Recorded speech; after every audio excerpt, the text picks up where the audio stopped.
Hello glass fusers, this is going to be our first video lesson. I thought I would show you guys how I made these little angels while you were all gone. This one is for a hanger. The rest of them, some of them I've done self-feet. Some of them I've put wire in so they can go in stands. The stands are really easy to make and we can go over that. I tried using some glass that was textured and then I got to thinking, why don't I make a texture mold that would actually fuse the texture into the glass? Because we have a pottery studio here, it was easy for me to go to the back room and roll out some slabs of clay, which is what I did.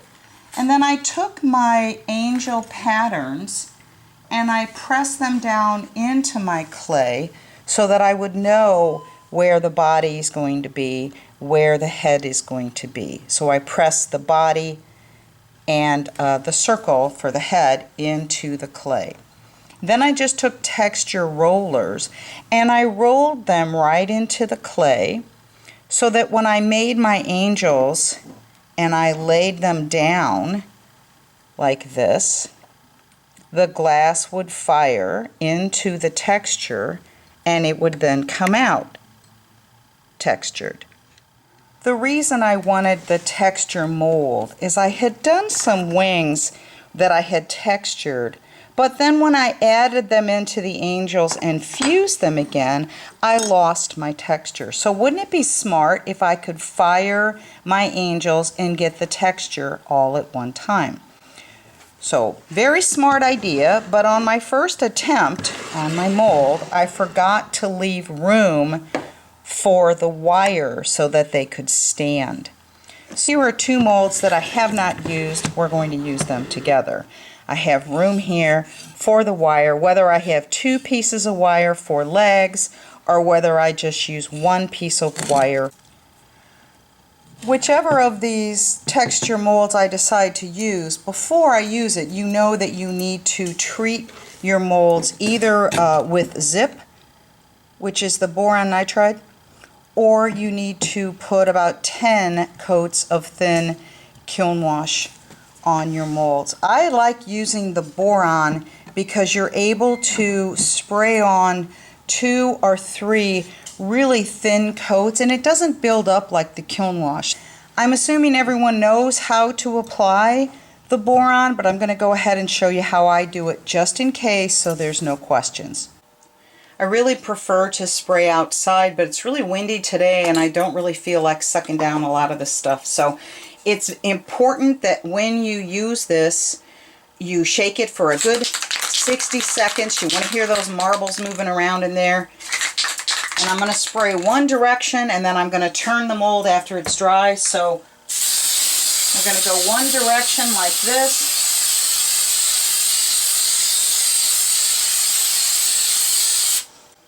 Okay, nice and dry, ready to do the second coat. I'm going to turn it this direction, and I'm not going to shake it up as much, and then spray.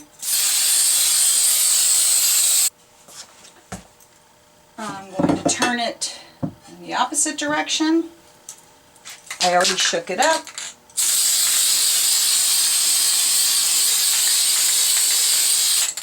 That's it, and then we'll turn it one more time. I think I've got really good coverage with the spray, so now I'm going to start going through my pattern pieces and seeing which angel I'd like to make. I like having the dress and having a little apron, so I'm going to pick these two for my angel body. I kind of like these wings that go up like this, but I think for this angel, I might try these because I think those would fit on well. I'm being very careful not to lay it down on top of the boron because you know you don't want to touch this because the minute you touch it, it comes off on your fingers, okay? Alright, I think I like this setup here. So I've got my two wings. I have my angel dress with her apron. The large hole in the back, circle rather, is for the halo, and then the smaller one is for the head. So I'm going to go pick my glass and we'll cut this out. Anytime we cut glass, we're always trying to come up with the most economical way. And I had laid this way and laid this one underneath it. I thought, well, maybe I'll do it like that, but then I'm going to have to cut this, you know, big area. So I think what I'll do is I'll put this as close to that edge as I can and bring this one in like this. And then I'll cut this piece of glass in half, so I'll have a full 6-inch. I can put the other half up there for sale. And then, you know, I can cut this as close as I can. So what I'm going to do is I'm going to take these pattern pieces and trace it directly onto my glass with a Sharpie, and then that's how I will cut it out. So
another thing you could do that I think is kind of cool is when you cut little like curvy lines, like I did on this one, to go down the body.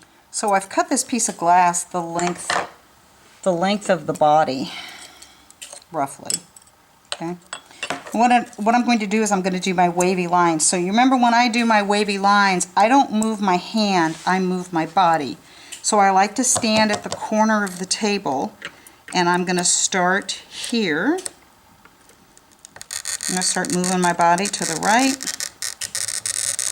and then I'm going to move my body back to the left. Okay, that didn't feel like the best cut. I think I should have washed this glass. Let's do another one. Curve down, move your body, curve up, move your body, cut the next one. Down, I'm going to move my body, curve up, I'm going to move my body. One more. I need to oil this cutter.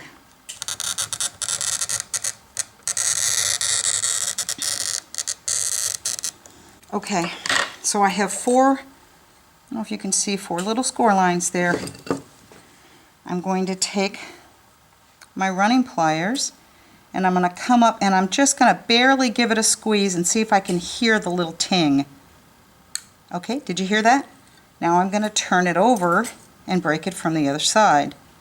Gently. Here's my first one. I'm going to do it again. Listen for the ting.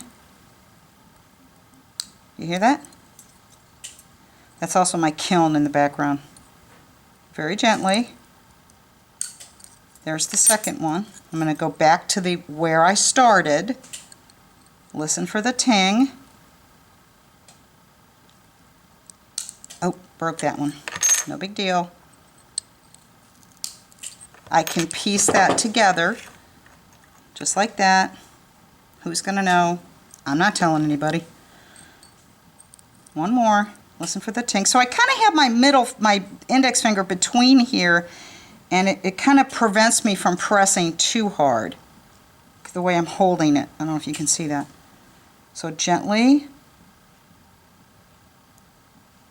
Oh, that one broke for me right away. But what I thought I would do, this is just an alternative, is you could have, you know, you can always cut those little tips off. You could have two like that. And it just kind of makes it look like her apron is, you know, flowing as she flies down from heaven to bring us her good tidings or whatever, okay? So, kind of like that, okay? So I think I will. I think I'll just take my Sharpie. Actually, I could probably bring that one all the way up to here and just cut it right there, okay? And then this one, kind of can do that, huh? Do that, and then where am I going to cut that one? Alright, so just draw your straight line. You're going to cut that there. Real straight there, Chris. Cut that there. Okay, and then maybe I can take the one that broke and just put it there. So what I'm going to do is take my nippers and just nip these ends off.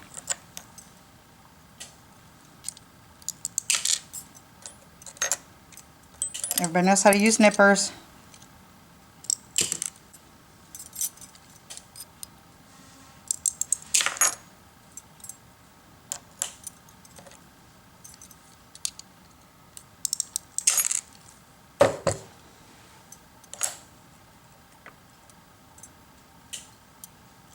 Up. By the way, I am not grinding anything. Nothing is going to the grinder. Okay. We shouldn't even be using the grinder infused glass. I'm sorry. I said it. Alright. No grinding infused glass. No crying in baseball. Thank you, Tom Hanks. Okay, there we go. So, I will wash this up. The thing about it, I especially don't like grinding white because if you don't get the glass dust off that you have ground, oh boy, it just makes the ugly divot on the side of your glass, and it's just horrendous. Okay, here's my angel wings, and I think what I'll do is just go ahead and cut a whole strip, and then I will have that strip for more wings.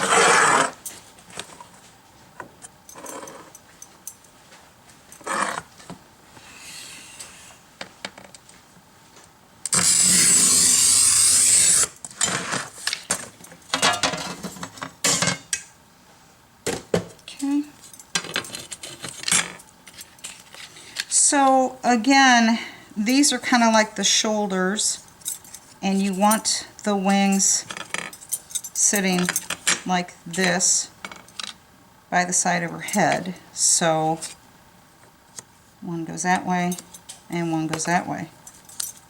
And I'm going to mark these with a Sharpie and then cut them out.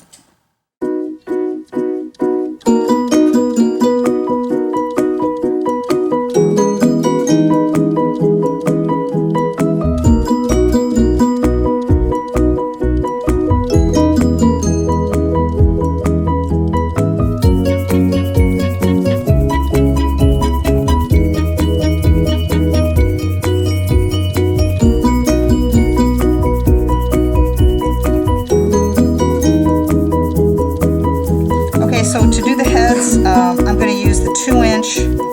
You can either, this is 2 inches, so you can either lay this down or you can lay the template down. And I'm just freehand cutting these. I was able to get 2 up, so this must be 4 inches. I was able to get 2 up, and then just cut my straight line and then cut that in half. And then I'm just going around scoring the edges. And just breaking those corners off. Now, the one thing I would say to grind is, so I'll probably cut that like that, and that'll be out of white. And because I'm putting things underneath, so I have the wings underneath the body, I have the halo underneath the body, and then this will go on top. That way everything will fuse together.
think I actually like the wings better in the clear. I think you see better detail with the wings in the clear. Of course, I haven't washed it yet.